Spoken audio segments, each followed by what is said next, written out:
yëngal na jamono fàttewuñu ñiy defar yenn xeetu te di ko bayal seen bopp fii ci réew mi activité transformation nag daanaka jigéenu jàmbaar yi ñoo ko féetewoo ñu fas yéene kon bàkkaleen fii tey rawatina ñu nekk ci région yi te ñu leen di xaw a fàtte fii ci dëkku taax suñu gan dara jaralu ko bàyyi Tivaouane bi mu fekk baax ndax fa la lépp doore. man la Aminata Mbaye di transformatrice basée à Tivaouane nekk fondatrice de l'entreprise Govap Natural Food and Health nekk exposant ci FIARA bi nga xam ne mu ngi amee ci CICES. ku ne transformation nag ne produire ba pare am ci jigéen yu nandite di nekk ci chaîne de valeur bi yépp di produire di transformer di distribuer te FIARA di foire bi mag bi war a am fii ci Ndakaaru ci fan yi di occasion wone seen mënin duñu bàyyi mbokk ceeb ba ci mëkk foñoo di baaxu waa Sénégal oriental ba tax ñuy feggoo ci waxtaan wi ak Khadijatou Doucouré di présidente REFDEF réseau des femmes pour le développement de Kédougou ma nekk productrice transformatrice di doon exposante au niveau de la FIARA à Dakar. ECODEV ci bàq suñu mënin ak suñu moomeel ajuma ji la bu 17h15 jotee ci RFM ak Abdoulaye Cissé.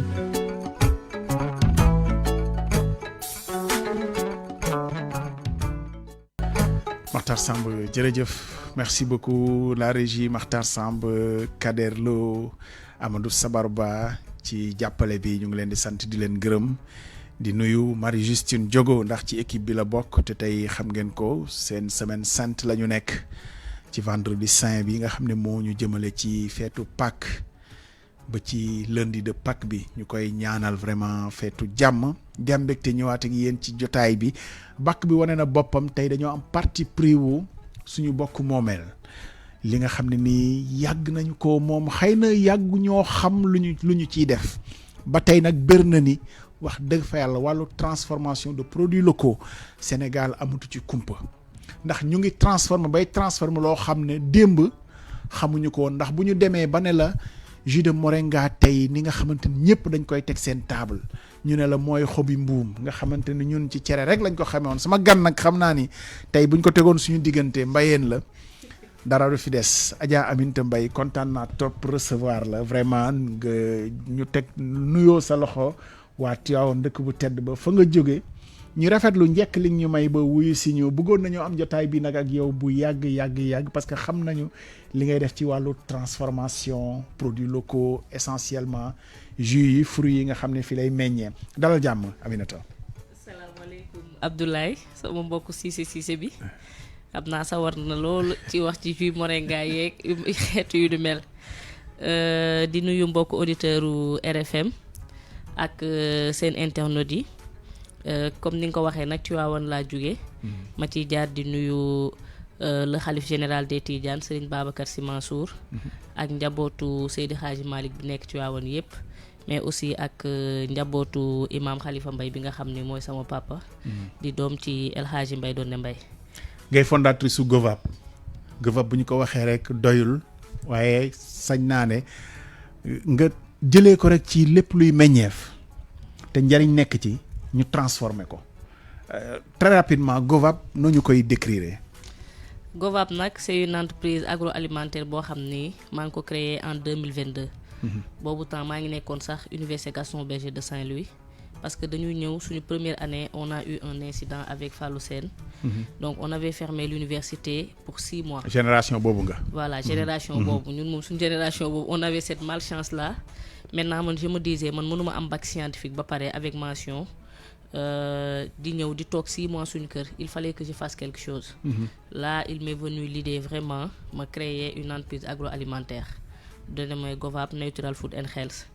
Objectif bi mooy suñu réew mi dañuy gis meññeef yu bari yoo xam dañ ko desee valoriser. Par exemple boo jëlee saab-saab bi ngay wax dañ ciy defar jus di ci defar thé mais même les dames dañ ciy defar ngurbaan boo xam ni dañu koy pré-séché conditionné ko de telle sorte que nit ki mën na ko jël voyager sax ak moom donc mu doon ay meññeef yoo xam ni soo demee ci yeneen réew yi par exemple aux États-Unis dañ lay wax ni la c'est le never die. Mais ñun dañ koy jàppee mbuum rek. oui des fois sax ngay jaay nit thé moringa mu ne la xanaa du saab-saab donc. Donc c'est des plantes yoo xam ne ñun xamuñu vertu yi et malheureusement li muy jariñ ci wàllu wér-gu-yaram bu fekkoon doon nañ ko consommer régulièrement ak quantité yi nga xam ne tey jii ce sont les doses normales parce que aussi li may wax tout le temps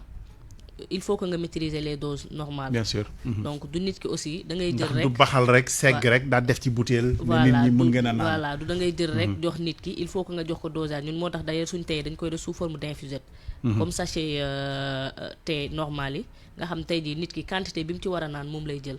même bu ci jëlee 3 fois par jour du dépasser la dose. kon jus yi tey egg na foo xamante ni boo jëlee bi nga xam ne nii bu ñu gën a xam la ci réew mi bisaab xam nga bisaab moom xaarul sax tey wàllum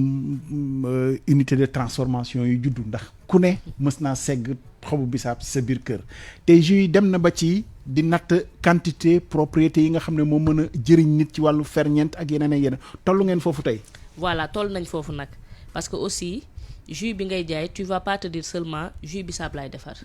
jus bisaab bi maanaam nasaf suukar rek. voilà nasaf suukar rek il faut déjà nga xam quelle quantité de bisaab pour 1 litre de jus. quelle quantité de sucre pour 1 litre de jus. lan mooy la dose normale boo xam ne nit ki dina ko consommer parce que par exemple lu mel ni bisaab c'est vrai que c'est riche en collagène doon plante boo xam ne day filtrer deret mais aussi soo ci naan lu bari mën na la indi lu mel ni anémie. wala baisse de tension. donc loolu aussi ki ngay jaay da nga naan ko dama lay jaay jus de bisaab mën nga naan 1 verre soo añee. peut-être soo reeree naan mais du tu vas pas consommer tout le litre. dans la journée. et dose de sucre bi aussi doon loo xam ne c'est réglementaire ba nga xam ne tey nit ki war na mën a naan jus sans pour autant mu atteindre certaines maladies comme le diabète. donc ce sont ces genres de choses yoo xam ne ñun suñ duggee ci secteur bi loolu la ñuy gën a valoriser. parce que ça permet au consommateur moo xam ni kat man ki may jaay il est soucieux de ma santé parce que loolu c'est important. ñu bari tey jii dañuy préférer jënd yenn produits yi parce que du ñu xam exactement produit bi ñuy jënd ban dosage lañ ci war a jël. te loolu day am des effets néfastes sur la santé te ñun tey jii soo gisee suñu slogan dañuy wax manger sain vivre mieux. Bien sûr. On fait de telle sorte que nit ki lu muy lekk wala li muy naan doon loo xam ni c'est sain de production mais moom ni mu koy consommer mu doon une consommation saine pour espérer une meilleure vie. dégg ngeen bàkk bi bien sûr ñaari gan la ñu am 2 pour le prix de 1 Aminata Mbaye moom mu ngi ci li mu xam bu baax te ni mu koy waxee sax ak passion xam ngeen ni lu mu xam la bu baax mais pour confirmer li muy wax nii rek parce que amoon nañ fi jotaay ci jamono fàttaliku période Covid la woon. Covid bi nga xam ne jaar na fi ñu ne bu ñu génnee ci Covid plus rien ne sera comme avant parce que Covid li mu ñu jàngal ñu mën a am suñu souveraineté pharmaceutique nag bokk na ci garab moom jàpp nañ lépp ci meññeef la jógee ñu dalaloon fii borom xam-xam vraiment ci wàllu pharmacie bu mag mu xamal ñu ni moom ci travaux de recherche am ci travaux de recherche après doctorat américains yi santoon nañu ko étude boo xamante ne ci sump la woon sump gëstu woon ci lu muy def ci doomu aadama ci wàllu jabet ci liggéey bi ci wàllu jabet mais mu gis ni loolu ñàkk ko sant liggéey boobu ñoom ñoo koy jëriñoo te fii jëriñoo wuñu ko bu baax ñu xam ni kon am na lu bari yuy meññee fii ci biir réew mi njariñ a ngi ci boo xamante ne xëy na bu ñu ko xamoon danañ bàyyi sax canette yeeg yeneen yi nga xam ne dañ koy importer ba finalement di ko importer ci pays voisins yi du ñu tudd am na pays voisin boo xamante ni sorewuñu trop léegi bëri na jus yoo xam ne fa lay jógee Bénin xëy na toll nañ ñun foo xam ne tey waratuñoo sax importer ay canette wala ay butéelu jus yoo xam ne nii jógeen ci beneen dëkk dinañ ci ñëw léegi Makhtar Samb est-ce que suñu mbokkum Tambacounda bi jekk na Adja Kadia Doucouré ñu ngi lay nuyu di wax ni nag jéggal nañu la wax dëgg fi yàlla jéggal nañu la ñàkk a teew bi parce que xam nañu problème transport yu nekk ci réew mi waroon nañu ak say bagage te xam naa ni di nga yegg si incha allah ci fiara bi di am ndax Aminata Mbaye di nga ko fa fekk dana exposé di nga exposé Adja Kadia Doucouré REPDEV réseau des femmes pour le développement de Kédougou ñu ngi lay nuyu dalal jàmm Adja Kadia Doucouré. asalaamaaleykum maa ngi nuyu mbokk auditeurs yi ak auditrices yi di leen maa ngi leen di gërëm di leen sant. di rafetlu aussi ci participer ci émission bi. mais rafetlu encore ki ma waroon bokkal plateau di sama naataango ma dégg lu baax li muy wax asalaamaaleykum maa ngi leen di gërëm di leen sant. ñu des ak yow tuuti ndax xam naa ni comme téléphone la gën naa jafe REPDEV wax nañu ko léegi réseau des femmes pour le développement de Kédougou la waaye nga nekk ci transformation waaye lu jiitu loolu fi ñu la gën a soxlaa mooy da nga nekk ci chaîne de valeur bi yëpp maanaam produire transformer distribuer mooy yóbbu ci foire yi jaay fu nekk chaîne de valeur boobu foofu ci Kédougou lan mooy particularité bi ak lan mooy spécificité bàkkee nañu leen foñoo nag foñoo moom dégg nañ ni yéen a ci gën a ay mais nekkoo leen ci loolu rek yéen a ngi ci ceeb bi ci mboq mi ak yeneen mun nga ñu présenter écosystème bi foofu nu mu demee ci yéen femmes transformatrices productrices yi lan ngeen di def dëggantaan. jërëjëf ci laaj bi réseau des femmes pour le développement mu nekk benn association bu 6800 membres 126 groupement nekk association boo xam ne ñu ngi koy créé en 2013 ñu am suñu papier juridique en 2014 comme ni ma ko waxee ñu ngi ci chaîne de valeur bi dañuy béy dañoo am ay terre yu baax wax dëgg yàlla suuf su baax di am tamit nawet bu baax di béy li gën a bëri si li ñuy transformé leneen yi mu nekk ay produits forestiers non liés lu mel ni ci mbéy mi lu mel ni ceeb bi foño bi ak mboq bi foño bi nag ak mboq bi ak ceeb bi nekk ñaari céréales yoo xam ne dañuy occuper benn place bu importante ci biir région Kédougou ndax fii lañ koy béyee fii lañ koy transformer ba pare ñu jaay ko waaye nag am na loo xam ne benn spécificité la lu mel ni foño bi dañ ko xamee woon benn céréale boo xam ne benn ethnie minoritaire yu mel ni Basari Tanda ñoom ñoo ko doon béy uniquement lu ñuy consommer waaye dañoo dem gis njëriñ bi nekk ci foño bi ñu gëstu ko ba gis ne tey foño bi mun na jàppale jigéen boo xam ne dafa ëmb di waaj a wasin di foño bi dina jàppale koo xam ne dafa am diabète waaye paay mi sax ñax mi dina jàppale benn xale boo xam ne wala mag boo xam ne dafa damm donc loolu mu nekk céréale boo xam ne tey reconnaître nañ ko partout ñu ne foño seen xel ci Kédougou lay njëkk a nekk foño nekk benn céréale boo xam ne dafa neex a togg neex a digérer baax si nga xam ne dañoo yor diabète wala problème de digestion waaye aussi ñu ngi def des hectares et des hectares de riz di jëm vers la consommation locale donc ceeb importé bi néew ñu baaxul waaye ceebu mbéy mi rawatina ndax dañ koo béy blanchir ko naturellement teg ko ci marché yi di ko jaay waaye lu mel ni tey brisure maïs lépp loo xam ne tey ci mbokk lay jóge muy ci cere sama mbokk séeréer yi brisure yi ñu koy def ay sombi pour xale yi pour la malnutrition waaye poudre bi aussi ñu koy araw di ko def ay caakri ay fonde mais aussi ci biir àll Kédougou bi nekk benn àll boo xam ne tey lépp soo leen gisee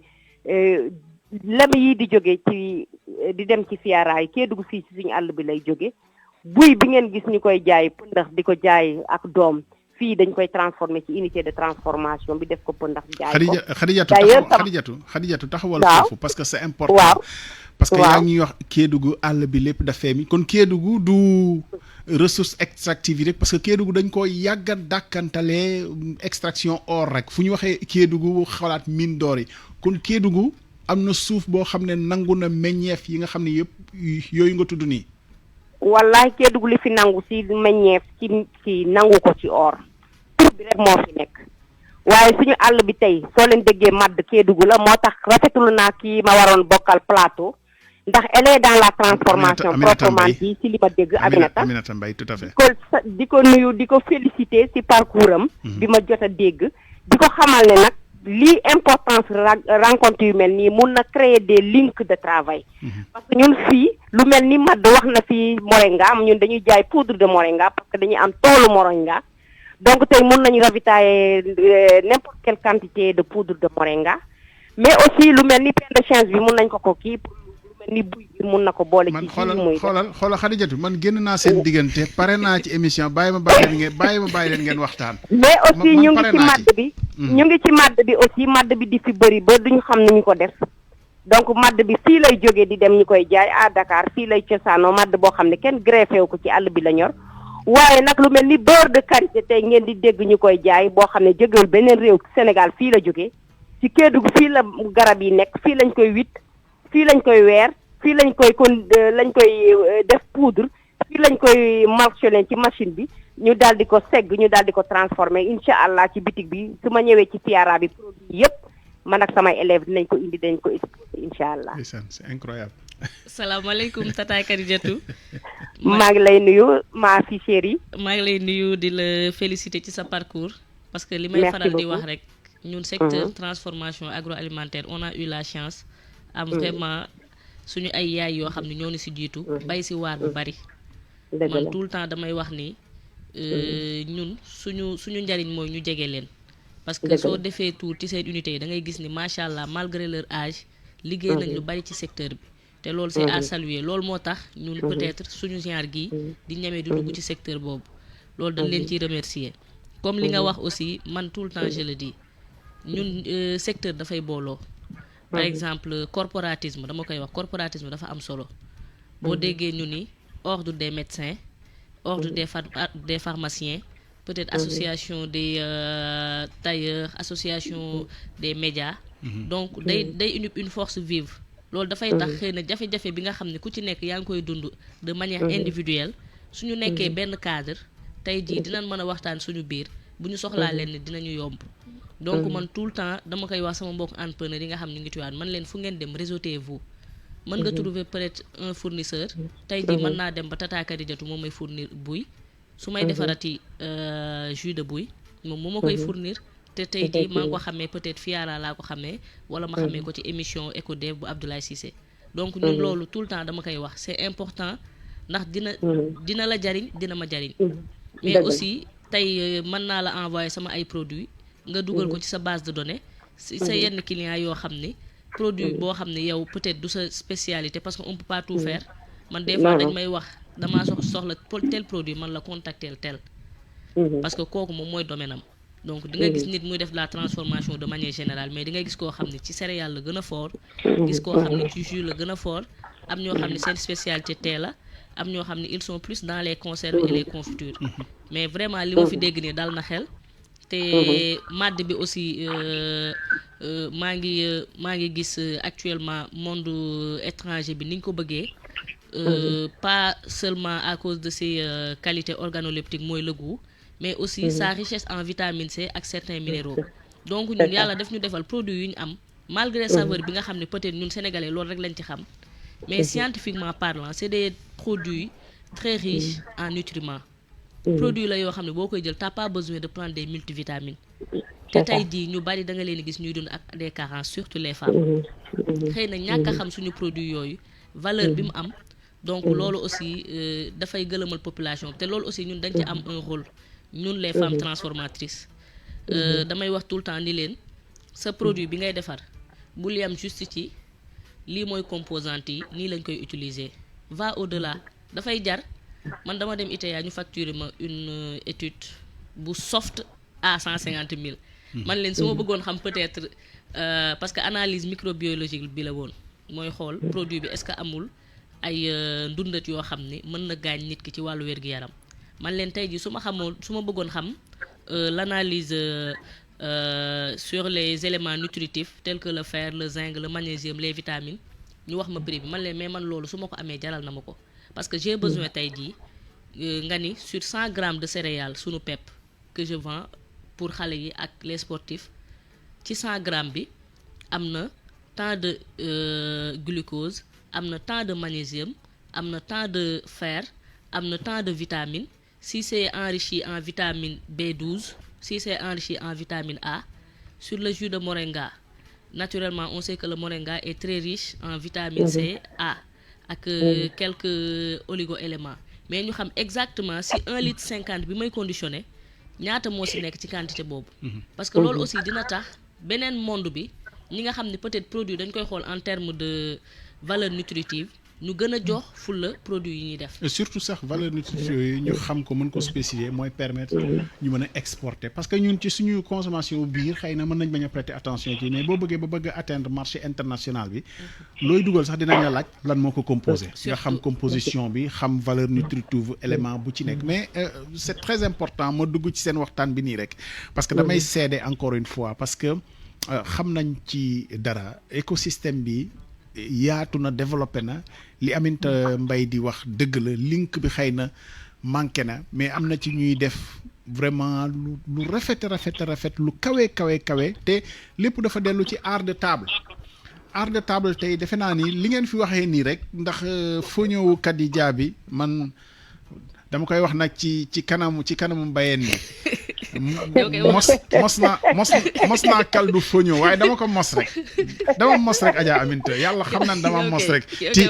Tidiane Diallo c'est lui le coupable Agro Bay Daare xam naa ni waa Tamba xam nañu ko bu baax mais Aminata wax dëgg mos naa le caldo de fognon incroyable et le fognon est tellement léger digeste mais art de table li tax ma koy wax dalal mais nañu des na ndax ñaamu lekkoo ceebu jën fognon ceebu jën fognon am na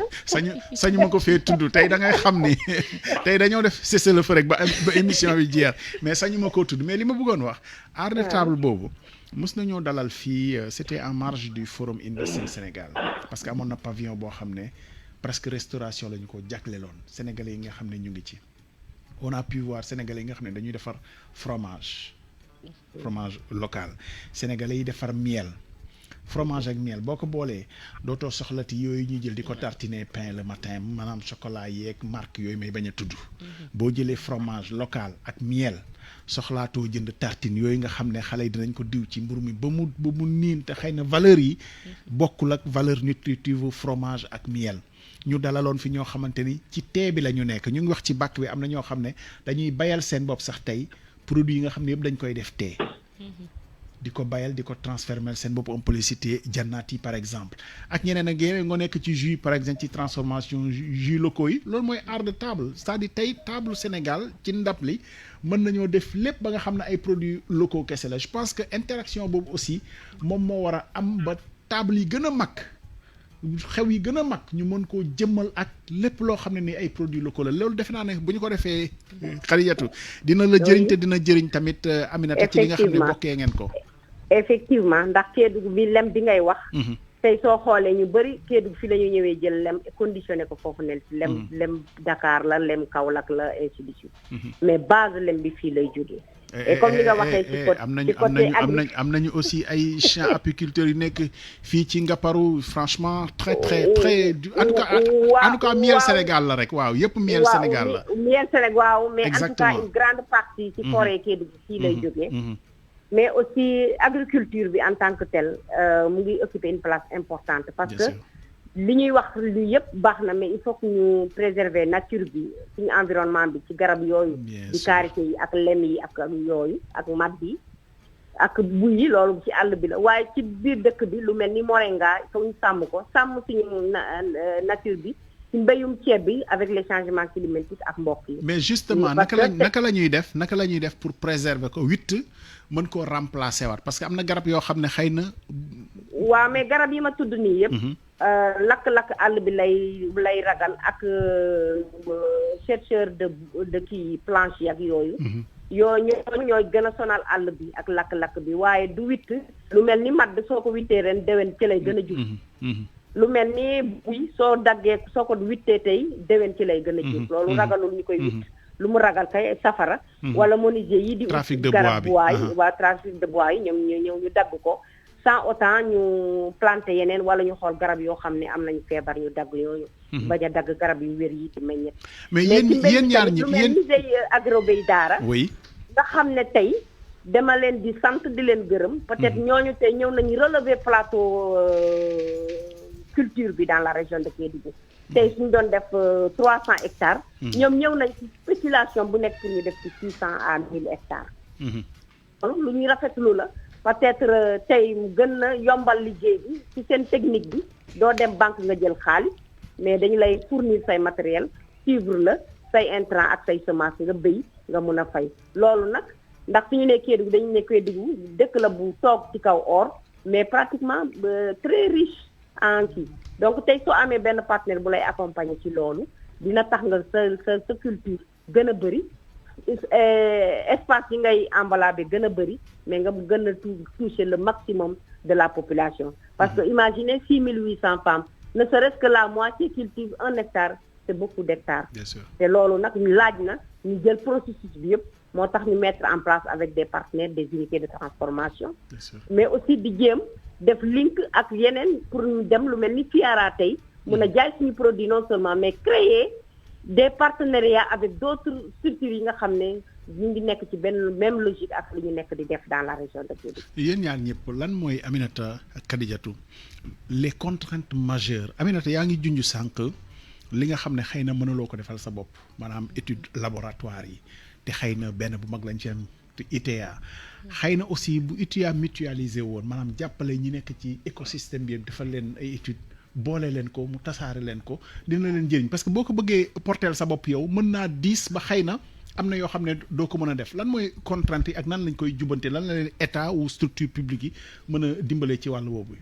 bon récemment rek maa ngi animé benn webinaire sur la transformation agroalimentaire bi ñu àggee ci contrainte yi dama ni leen surtout l'innovation et la recherche. Parce que tey jii dañu doon un secteur boo xam ne dafa laaj beaucoup de technologie te yenn yi ñun mënuñu ko am au sein de nos unités. Peut-être mën nañ am ay quelques instruments de mesure comme ay thermomètre réfractomètre des balances mais yenn analyses yi tey jii ku mel ni ITA moom moo ko am te c'est vrai que institution publique la mais aussi recherche yi muy def entrepreneur bi daf ciy fay. Donc soo amul peut-être benn bailleur boo xam ne mën na la jàppale nga fay say recherche day diis mu doon un coût encore sur les PME que nous sommes et malheureusement des fois ça nous freine. Par exemple da ngay gis koo xam ni jus bi muy defar mën na stable à partir de 6 mois mu commencé di yàqu. kooku tey jii mënul embrasser le marché de l'exportation. Alors que la technologie est là donc femmes yooyu dañu soxla ku leen accompagner jàppale leen ba seen jus yi nan lañ ko defaree ba mu stable. L'autre aspect c'est vraiment le manque de machines et de financement. Par exemple man damay defar sànq bi nga wax ci art de table man sama kër tey ji bu ñu añee ba pare on prend des thés naturels. thé moringa la ñuy naan. wala bi ma njëkkee wax nit ñi ni leen on peut faire des thés à partir du petit cola ñu bari dañ ni c'est impossible. Alors que boo ko naanee tey jii mënoo xam différence par rapport ak yeneen thé yi. Et on peut prendre du petit cola le mélanger avec le clou de girofle def ci citron thé bu neex lay doon. mais am na lu mu lay jariñ mais tey jii boo amul machine boo xam ne mën nga produire les sticks tu es obligé de le conditionner à l'échelle semi-industrielle. Parce que ñun aussi machines yi ñu am yi disponible ñu koy jëndee Chine c'est presque des machines semi industrielles à l'échelle sax on peut dire même artisanale. Parce que machine bi defar araw machine la boo xam ni presque da ngay pédaler pour araw bi di génn. Moulin bi il faut que nga peut-être moom mën na la walal mais après boo amul encaisseuse yow yaay obligé di jël sol say gants di conditionner céréales yi. Donc mu doon nag difficulté yoo xam ni day tax entrepreneur yi di peiner parce que da ngay gis ku créer une entreprise normalement l'entreprise au bout de 5 ans dañuy wax ci entrepreneuriat au bout de 5 ans war na mën a décoller. Mais on voit vraiment des gens à partir même de 7 ans wala dem ba 10 ans dañuy am des peines à décoller. te loolu lépp manqué outils nécessaires la mais aussi effort de recherche bi nga xam ni ñun peut-être dañ koy bëgg dañuy dem ba ITA ñu jox la une facture proforma mu leer la ni lii da nga naan su ma koy def du doon mois bi mois bee ñëw gën a difficile donc finalement yow bëgg nga am les composantes nécessaires mais doo ko mën a fayal sa bopp. Khadijatou. Oui, merci Aminata. Dama lu ma ci yokk tuuti rek elle a tout à fait raison ci difficulté yooyu noonu muy wax bokk na ci pour avoir d'abord les matériels récolte post-récolte parce que tey imaginer ku béy 600 hectares ceeb est-ce que kooku mun ko dagg à la main donc am na yeneen peine da ngay perte non seulement ci qualité nga perte ci quantité mais aussi nga perte ci temps loolu day tax na année prochaine doo sawarati béy mais tey su fekkee da nga am ay machines yoo xam ne ay machines batteuses la day gaaw nga am ay matériel outils yoo xam ne day décortiquer ceeb bi mu def ko riz blanc nga def ko ci marché bi tey soo xoolee ceeb importé bi moo nekk partout te tey Kédougou Sénégal particulièrement Kédougou war na nourrir boppam lu mel ni ci ceeb ñu bañ a dem di jënd per ceeb importé lu mel ni ci foño ñu mun a def en quantité et en qualité boobu nag dafa am norme yu muy kii soo demee ba génn ci tool bi ñëw ci unité yi rek dafa war a am ay machines adéquates yoo xam ne c'est adapté à la réalité boo xam ne nee na day yombal liggéey bi day baaxal liggéey bi mais séchoirs yi mini séchoirs yi mënul liggéey tey soo amee ay commande ay 100 tonnes nga yor benn mini séchoir boo xam ne mënul sax c'est 1 tonne c'est des problèmes donc tu perds du temps tu perds de l'énergie tu perds voilà même le marché donc loolu bokk na ci contrainte yi mais contrainte majeure yi temps yi rek ci weeru koor bi ITA invité nañ ma parce que ñun dañuy béy le soja avec le soja am dañ koy transformer di ko def meew di ko def ay biscuits salé sucré yi nga xam ne tey xale yi ñu ngi koy lekk ci bitig yi xamuñu sax biscuits yi lan moo ko composé mais tey avec ITA jàngal nañu ay biscuits yoo xam ne biscuits local yoo xam ne ñun ñoo ko defar mais yooyu comme nu Aminata wax dafa am ay normes ay thermomètres yoo di xam ne day xam tàngoor bi ban dosage la war a yem sinon dootul nekkati meew ban dosage la war a dem sinon dootul nekkati netetu ndax soja dañ koy defaree netetu donc pasteurisation boobu tamit dafay laaj ay chambre froide yoo xam ne mun nga ko cee def mun koo jaay mu à long terme sinon munoo ko jaay même pas moom wax na pour ay 6 mois mais am na yeneen conditionnement produit yoo xam ne tey il faut nga yor presque nga xam ne plus mun nga ko jaay plus d'1 an contrainte yooyu mooy am les matériels vraiment yuy accompagner processus bi dans la transformation mais aussi côté finance parce que tey il faut nga am sa comptable bu normal nga jël beneen comptable mu auditer te loolu ça demande de l'argent te su fekkente ne yoroo doole ba foofu tout le temps dangay ne man awma lu may fay keneen kuy war a ñëw auditer sama comptable sa comptabilité boobu soo ko auditer nga am sa business plan boo munoo ko teg ci biir kii yi ci biir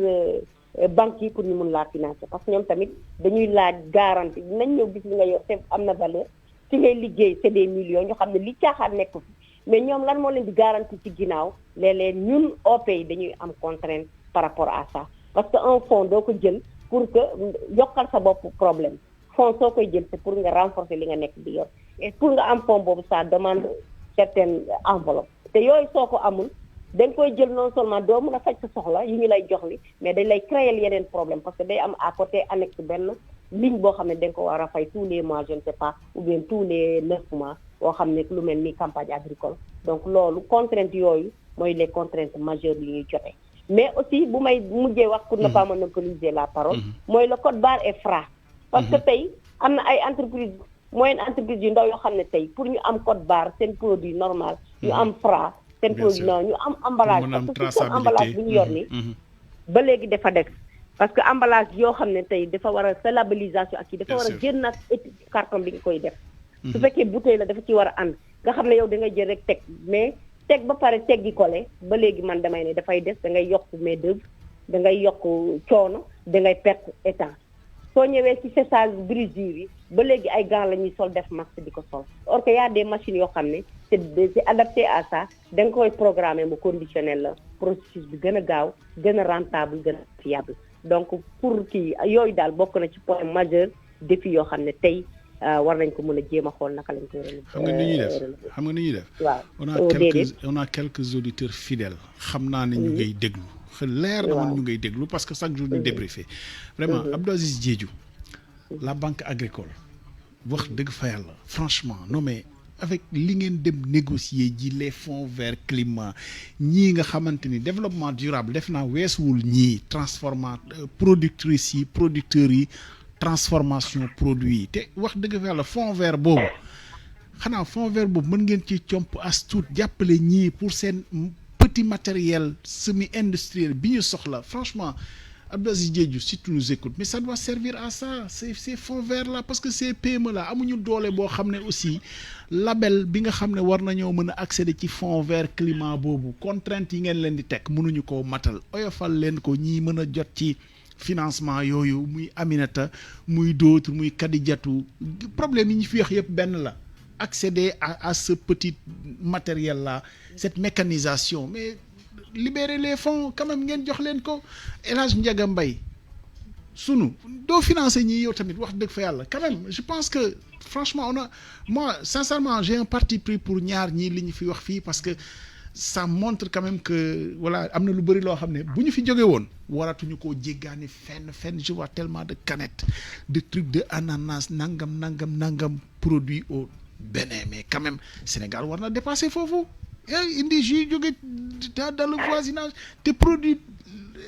matière première yëpp nag ñu am ko après leneen li lan la le petit matériel de transformation qui permet de la labellisation bon c'est tout ce que j'avais à dire ma bàyyi nag ñoom Aminata waxtu ak ñuy dab malheureusement mais alors à la Fiara on peut vous retrouver quand même si ñun ñu ngi ci Fiara bi genre salon yi mel ni daf leen di servir aussi quand même je pense on peut le dire si que ce soit la foire de Dakar si c'est ak yeneen ak yeneen est-ce que tu as déjà participé à des expositions à l'international ou pas si ok oui sànq rek mooy li ma doon wax ci problème matériel man par exemple am na ay foire internationale yu ma dem ma rencontré des entreprises yoo xam dañu soxla des produits en grande quantité sama thé moringa bi intéressé leen mais li ñu ma doon demandé puisque j'avais pas les moyens dama leen wax honnêtement ni leen logistique bi aw ma ko te loolu tey jii boo amoon koo xam ne jàppale na la dina la mën a jàppale nga mën a servir ces grands marchés du moins mais aussi pour dire rek FIARA yi wala yeneen activités yu mel nii dañuy jàppale bu baax ci suñu visibilité may remercier le programme jigéen ñi tamit parce que ñoom ñooñu may stand peut-être stand boo xam ni mu ngi jar loo xam ni cher na doona ko attan doonoo ko attan en tant que PME ñoom ñu faciliter la ko pour nga mën a ñëw exposer ce produit et genre salon yi aussi da nga ciy taseeg yenn partenaires yoo xam ne xëy na mën nañ la bien sûr allez Kadiatou en 30 secondes parce que waxtu wi daj na malheureusement mais il y a le salon international de l'agriculture de Meknès au Maroc qui est un... bu Maroc je suis partante. Bon, d'accord. Aminata, est-ce que tu es partante? Ah bon. nañu xam après les modalités. Du 20 au 28. Baye Niass. Ça y est, le billet est prêt et tout. Bon, kon Baye Niass a bien travaillé. Voilà. Mais du ma jeexal te remercier les partenaires yi nga xam ne tey ñoom ñoo ci jàpp lu mel ni Thiès Bay Daara. damay bañ waa service commercial bi kii de waaw nañu kii rek nañu nuyu ñëpp rek ah waaw parce que ñooñu moom seq ñoom dara jotoo ñoom dara waaw. Adja Kadiatou, on a été très heureux de te recevoir avec Aminata Mbaye. Merci beaucoup d'être venu nous voir ci seen jotaay bi nga xam ne seen jotaay la. On viendra vous voir à la Fiara aussi inchallah. Et puis bu ko yàlla dogalee Meknès peut-être que voilà on y a été l'année dernière et l'année d'avant donc on y sera certainement. Merci beaucoup Aminata Mbaye ñu ngi lay sant di la gërëm bu baax bon retour à Tivaouane aussi. Merci beaucoup Abdoulaye di la remercier ci invitation bi ak aussi liggéey bi ngay def ci PME yi. Merci di seetaan émission yi di la suivre. Jërëjëf. di nuyu waa Tivaouane ñëpp. Jërëjëf 18h le journal Youssouf Bodian je m'habitue maintenant à ça.